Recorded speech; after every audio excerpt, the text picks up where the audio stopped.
જય શ્રી કૃષ્ણ મિત્રો, ચાલો જીવંતિકા વ્રતની કથા, તેનું મહાત્મય અને તે કેવી રીતે કરવું તેના વિશે સાંભળીએ. શ્રી ગણેશાય નમઃ. તો સૌથી પહેલાં આપ સૌને જીવંતિકા વ્રતની ખૂબ શુભકામના.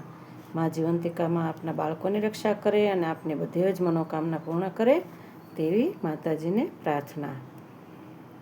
તો આ દિવસે વિશેષ કરીને લાલ કલરના જ કપડાં પહેરવાના હોય છે, તેમજ લાલ કલરના પુષ્પોથી માતાજીનું પૂજન કરવાનું હોય છે.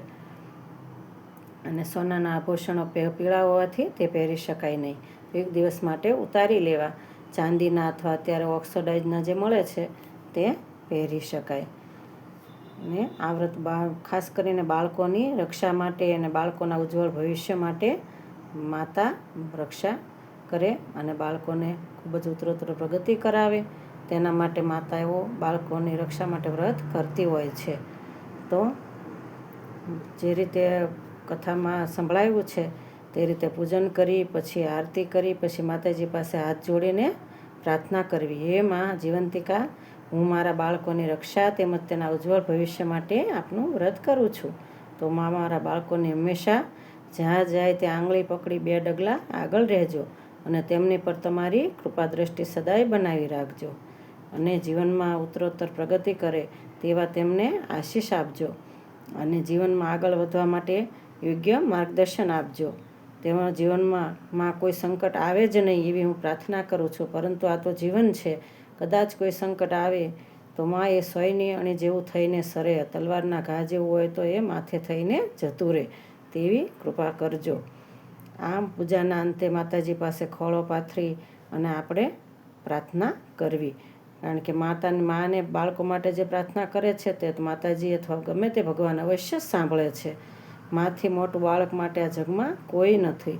આ વ્રતમાં મોટા ભાગે ઘઉંના લોટના કંસાર માતાજીને ધરાવીને એકટાણું જમવાનું હોય છે.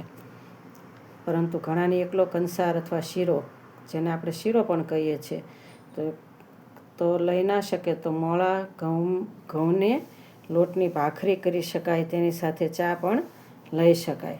આવી રીતે મીઠા વગરનું તે દિવસે મોડું જમવાનું હોય છે.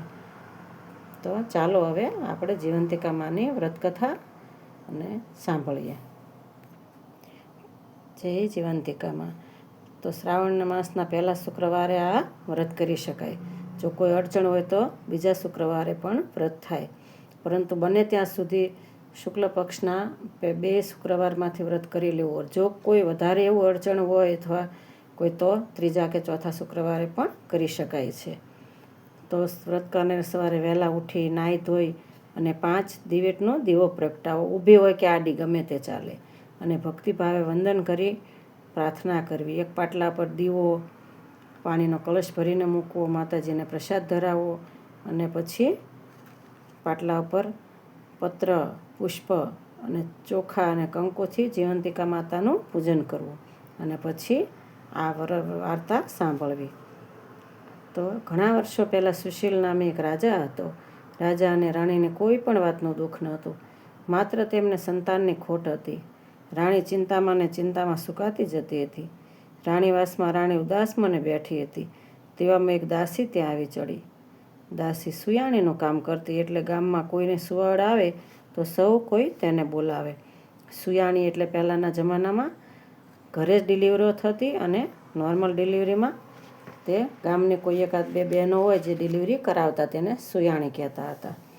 દાસી રાણીના મનના ભાવ સમજી ગઈ. તે બોલી, રાણીજી, આટલી બધી ચિંતા શું કરો છો? તમે આજ્ઞા આપો તો હું એક ઉપાય બતાવું.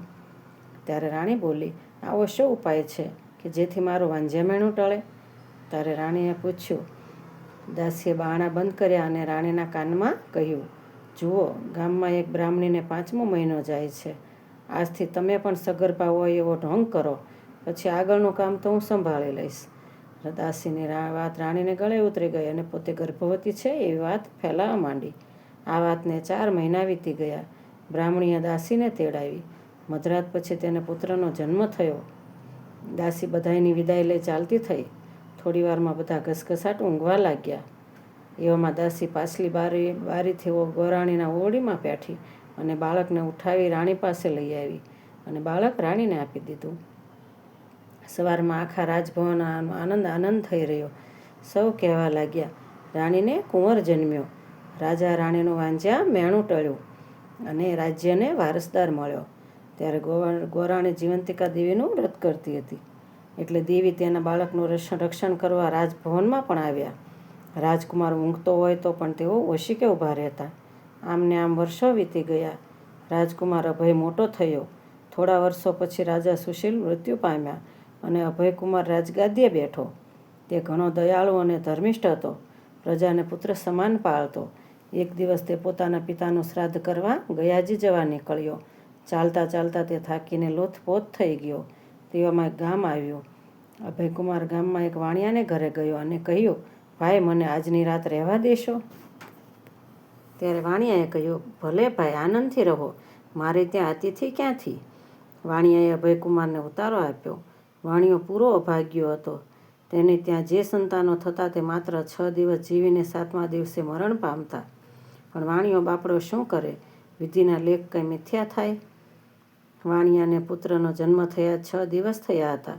તે મનમાં ને મનમાં મૂંઝાતો હતો. પરંતુ પોતાને તે અતિથિને ઉતારો આપ્યો છે, છતાં પોતાની ચિંતાના કારણે તે તેની સાથે વાત પણ સારી રીતે કરી શકતો ન હતો. ત્યાં મધરાત થઈ. ત્યાં તો વાણિયાને ત્યાં દેવી વિધાત્રી આવ્યા. વિધાત્રી બારણામાં પગ મૂકવા જાય છે ત્યાં તો દેવી જીવંતિકાએ આડું ત્રિશૂળ ધર્યું અને પૂછ્યું, દેવી વિધાતા, તમે અહીંયા ક્યાંથી? ત્યારે વિધાત્રી બોલ્યા, વાણિયાના દીકરાને આજે 6 દિવસ થયા છે, તેથી તેનો ભાગ્ય લેખ લખવા આવી છું. બેન, લેખમાં શું લખશો? ત્યારે વિધાત્રી કહે, એના જે ભાગ્યમાં છે એ જ લખવું પડશે. લખીશ કે આ છોકરો સવારમાં મરણ પામશે. ત્યારે જીવંતિકા દેવીએ કહ્યું, ના ના વિધાત્રી, તમે એવું નહીં લઈ શકો, લખી શકો. હું તમારી મોટી બેન છું. તમારે મારી વાત માનવી પડશે. જ્યાં મારો વાસ હોય, જે ઘરે મારા પગલાં પડ્યા હોય, તે ઘરના બાળકોનું અમંગળ કદી ના થવા દઉં. વિધાત્રી દેવીને જીવંતિકા માની વાત માનવી પડી. છોકરાના ભાગ્યમાં દીર્ઘાયુષ્ય લખીને તેઓ ચાલતા થયા. સવાર થયું. વાણિયો પોતાના છોકરાને જીવતો જે આશ્ચર્ય પામ્યો તે ઘણો જ રાજી થઈ ગયો. આ તેણે યાત્રાળુ અતિથિના પગલાંનો પ્રભાવ માન્યો. તેથી તે અતિથિની ભારપૂર્વક સરભરા કરવા લાગ્યો. અભયકુમાર ત્યાંથી ગયાજી જવા નીકળ્યો. વાણિયાએ તેમને વિદાય આપતા કહ્યું, ભલે જાઓ, પરંતુ વળતા અહીં થઈને જજો. અભયકુમારે વાણિયાની વાત સ્વીકારી અને વિદાય લઈને ત્યાંથી ચાલવા માંડ્યો. ચાલતો ચાલતો અભયકુમાર ગયાજી પહોંચ્યો. પોતાના પિતાની શ્રાદ્ધ ક્રિયા કરી પિંડ આપવા હાથ લાંબો કર્યો. ત્યાં તેને એકને સાટે 2 હાથ દેખાયા, પરંતુ તે કારણ સમજી શક્યો નહીં. તેણે પંડિતોને પૂછ્યું જોયું તો પંડિતોએ પણ કશો ઉત્તર આપ્યો નહીં. બીજો હાથ હતો તે કોઈ દેવીના હાથ જેવો દેખાતો હતો. પછી શ્રાદ્ધ ક્રિયા પૂરી કરી અભયકુમાર ત્યાંથી પોતાને ગામ જવા ચાલી નીકળ્યો. જતાં જતાં માર્ગમાં પહેલાં વાણિયાનું ગામ આવ્યું. વાણિયાનો પહેલો દીકરો હસતો રમતો થઈ ગયો હતો અને ફરીથી ત્યાં બીજો પુત્ર જન્મ્યો હતો. આજે સંજોગવશાત વાણિયાને ત્યાં પુત્ર જન્મ્યાને 6 દિવસ થયા હતા. અભયકુમારને જોઈ વાણિયો તો અડધો થઈ ગયો અને ખરા ભાવથી આદર સત્કાર કર્યો. બાળકને જન્મને થયે 6 દિવસ થયા હતા એટલે પાછા મધરાત થતાં વિધાત્રી દેવી આવ્યા. વિધાત્રી ઘરમાં આવ્યા ત્યાં તો દેવી જીવંતિકાએ તેમને પૂછ્યું, બેન, આજે શું લખશો એ તો કહો. દેવી, ગઈ વેળા જે લખવાનું હતું એ જ ફરીથી લખીશ કે આ સવારે આ બાળક મૃત્યુ પામશે. ના બેન, એવું ના લખશો. જ્યાં મારા પગલાં પડે ત્યાં બાળકોનું અમંગળ હું ના થવા દઉં. ત્યારે દેવી વિધાત્રી બોલ્યા, દેવી જીવંતિકા, ગઈ વેળા મેં તમારું કહેવું માન્યું હતું, પણ આ વેળા મને ના અટકાવશો. કર્મના ફળ પ્રમાણે જો ભાગ્યલેખ ન લખું તો સૃષ્ટિનો નિયમ ભાંગે. પણ હા દેવી જીવંતિકા, તમે આ વાણિયાને ઘરે કેમ પધાર્યા છો એ તો મને કહો. એટલામાં જ રાજકુમાર અભયની ઊંઘ ઉડી ગઈ. તે ગુપચુપ પથ્થરીમાં પડ્યો દેવીઓનો વાર્તાલાપ સાંભળવા લાગ્યો. ત્યારે જીવંતિકા દેવી બોલ્યા, દેવી વિધાત્રી, આ રાજકુમારની માતા વર્ષોથી શુક્રવારે મારું વ્રત કરે છે. પીળું વસ્ત્ર પહેરતી નથી, પીળા અલંકારો ધારણ કરતી નથી, ચોખાના પાણીને ઓળંગતી નથી. એટલે આ રાજકુમારની રક્ષા મારે કરવી પડે છે.